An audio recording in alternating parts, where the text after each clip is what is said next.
सबसे पहले तो मैं आप सबका धन्यवाद देना चाहूँगी कि आप लोग यहाँ पर आए और हमारी खुशी के हिस्सेदार बने। और आज महाशिवरात्रि का भी शुभ अवसर है। आज हमने पूजा रखा था। और पहले मैं बता दूं कि तारा हॉस्पिटल जो है ये बिहार का पहला मल्टी स्पेशलिटी हॉस्पिटल है जो कि 1985 में खुला था। और ये एक सिर्फ अस्पताल नहीं है, ये तारा हॉस्पिटल फैमिली है। आजकल कॉरपोरेट कल्चर में कहीं ना कहीं जो पर्सनल इंटरेक्शन जो होता है पेशेंट से किसी भी डॉक्टर का, वो मिसिंग है। लेकिन तारा हॉस्पिटल अपने पेशेंट्स का उपचार, क्योंकि हम लोग गांव से भी जुड़े हुए हैं, सिवान और चंपारण ज़िले से, जहाँ से बहुत सारे पेशेंट्स यहाँ आते हैं। और 1985 में ये हमारे चाचा जी डॉक्टर आर एन सिंह, मेरे ससुर जी डॉक्टर जी एन सिंह और RBN sir, doctor Mohan Chaudhary, doctor RB Sharma sir and Usha madam हैं, ये सब सीनियर डॉक्टर्स हैं जिन्होंने इस मल्टी स्पेशलिटी हॉस्पिटल की शुरुआत की। ये आइडिया आया कि अंडर वन रूफ एक कॉम्प्रिहेंसिव ट्रीटमेंट हो सके। बट जैसे होता है कि 40 साल तक सस्टेन किया तारा हॉस्पिटल ने, और अब एज नेक्स्ट जनरेशन हमारी रिस्पॉन्सिबिलिटी थी कि हम कुछ एक्स्ट्रा और ऐड कर सकते हैं। आज नई टेक्नोलॉजी है, टेक्नोलॉजी के साथ आगे बढ़ना है, but at the same time जो पेशेंट और डॉक्टर इंटरेक्शन है एंड अफोर्डेबल प्राइस, ये भी है। कॉर्पोरेट में नुकसान है तो फ़ायदा भी है, और एम्पैनलमेंट है, बहुत तरह की चीज़ें हैं, ऐसे टेक्निकल इश्यूज़ हैं। लेकिन एक पर्सनल 1-to-1 केयर जो होता है वो हम लोग देने की कोशिश करते हैं with advance technology and with affordable price के साथ। अब बात आई तारा मैटर्निटी की। वैसे तो डिलीवरीज़ यहाँ पे पहले भी हो रही थी, डॉक्टर उषा शर्मा मैडम करती थी। उसके बाद मेरी शादी हुई, मैं 13 साल पहले मेरी शादी हुई, मैं इस हॉस्पिटल से जुड़ी। और तो चूँकि जनरेशन नया है, नई और चेंजेस आ रहे हैं मेडिकल इक्विपमेंट्स में, मेडिकल टेक्नोलॉजी में, इन्वेस्टिगेशंस में और ट्रीटमेंट मोडालिटीज़ में भी। तो इस चीज़ को देखते हुए मुझे ये लगा कि हम लोग को थोड़ा एक्सपैंड करना पड़ेगा अपना with latest technology and maintaining the guidelines. जिस गाइडलाइन पे बिहार सरकार काम करती है मैटरनल मोर्टालिटी रेट को घटाने के लिए, ऑब्स्टेट्रिक्स मैटरनिटी केयर जो है वो कहीं ना कहीं लैकिंग था। पेशेंट और डॉक्टर के पास कहीं टाइम नहीं है, तो इसलिए इस फ्लोर पे मैंने ये मैटरनिटी विंग की शुरुआत की है, जिसमें NICU भी, ICU तो हमारा पहले से चल रहा था बिकॉज ऑर्थो और न्यूरो के केसेस यहाँ ज़्यादा आते थे। And Tara hospital is known all over Bihar mostly for trauma, ortho and neuro. कहीं ना कहीं गायनी का जो चीज़ था वो लैकिंग था, कुछ गैप हो गया था बिकॉज पहले जो मैडम प्रैक्टिस करती थी अब उन्होंने थोड़ा काम करना कम कर दिया था ड्यू टू एज फैक्टर। तो इस गैप को भरने के लिए मैंने इस चीज़ की शुरुआत की कि NICU के साथ में न्यूनेटल ICU है, कि जो प्रीमेच्योर बच्चा है या जिस बच्चे को फीटल डिस्ट्रेस है, जैसे आज मैंने एक सुबह सिजेरियन किया है, बच्चे को फीटल डिस्ट्रेस था, मेकोनियम, बच्चा पे खाना खा लेता है उसमें, वो वाली सिचुएशन थी, तो इमरजेंसी सिजेरियन करना पड़ा। उस स्थिति में कई बार बच्चे को न्यूनेटल ICU की ज़रूरत पड़ती है।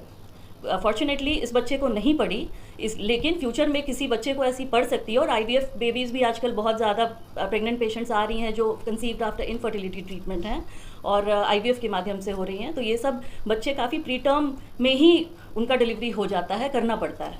ठीक है, तो एक तो हो गया कि एक छत के नीचे आपको NICU सुविधा भी उपलब्ध होगी with ICU। Okay, adult ICU तो है ही, NICU। और लैप्रोस्कोपी की सुविधा भी हम लोगों ने, हिस्ट्रोस्कोपी, लैप्रोस्कोपी भी ऐड किया है।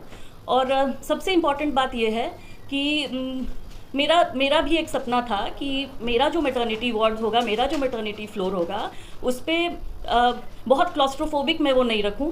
पेशेंट को फ्रीडम रहे घूमने का, कभी धूप भी दिखे, मतलब एकदम बंद वाला चीज़ नहीं हो, थोड़ा सा घर वाला फीलिंग आए, जिसको रेस्पेक्टफुल मैटरनिटी, और पेशेंट को लगे कि घबराहट नहीं हो कि वो किसी बड़े अस्पताल में आ गए हैं और बहुत प्रेशर हो जाता है। तो इसमें अपने कंफर्ट जोन में पेशेंट को आराम से काउंसल करके मैंने मतलब ये कदम उठाया है कि पेशेंट को एट होम फील हो, but at the same time advance technology भी यहाँ पे यूज़ हो। और एडवांस टेक्नोलॉजी में जैसे कि मैंने बताया, इनफर्टिलिटी ट्रीटमेंट भी यहाँ पर होती है। IVF नहीं होती है बिकॉज हमने IVF के लिए अलग डेडिकेटेड सेंटर्स होते हैं, उनका अलग रहता है सारा कुछ, मशीनरीज वगैरह, वो पॉसिबल नहीं था इस वक्त पर। तो अभी बेसिकली ये गायनिकोलॉजी, जो कि गायनी सिर्फ एक हिस्टेक्टमी तक सीमित नहीं है, वो एक किशोर अवस्था की जो लड़की आती है, प्यूबर्टी वाला जो फेज़ है, वो भी एडोलेसेंट हेल्थ एक अलग ही टॉपिक है, उससे भी मैं डील करती हूँ यहाँ पर। अब आपने फिर आ गया फाइब्रॉइड, एंडोमेट्रियोसिस, ये सब रिप्रोडक्टिव एज ग्रुप के जो गायनिकोलॉजिकल प्रॉब्लम्स है, जिसका हम लोग medical management as well as surgical management करते हैं। और ये नहीं कि सीधे ऑपरेशन कर दिए, बिकॉज ओवरीज को बचाना बहुत ज़रूरी है कि सर्जिकल मेनोपॉज जल्दी ना आ जाए। उसके बाद मेनोपॉज से जो ग्रसित हैं महिलाएं, उनका अलग इश्यूज़ होता है, वो भी यहाँ पे डील होता है शांति से। उनको उनसे बात करना होता है, पेशेंट को समय देना होता है, क्योंकि बहुत ज़्यादा एंग्जाइटी होता है वैसे पेशेंट्स को। और फिर आप आजकल तो बहुत लोग अवेयर हो गए हैं कैंसर के बारे में, सब डरे हुए हैं, घबराए हुए हैं। तो कैंसर की स्क्रीनिंग, गायनी कैंसर की, सर्वाइकल कैंसर तो आप लोग को पता ही है, सर्वाइकल कैंसर की स्क्रीनिंग यहाँ पे होती है। इसके अलावा ओवेरियन कैंसर की भी सर्जरी भी यहाँ पे होती है, लेप्रोटमी फॉलोड बाय कीमोथेरेपी। ये सारी तरह के जो फीमेल गायनी की जो प्रॉब्लम्स हैं, right from puberty to post menopausal and as well as maternity, मतलब ये comprehensive care under one roof है, जिसमें ये सारी चीज़ें कवर होती हैं रिलेटेड टू फीमेल हेल्थ। यहाँ तक कि ब्रेस्ट लंप है, ब्रेस्ट में एब्सेस है, वो भी डील होता है।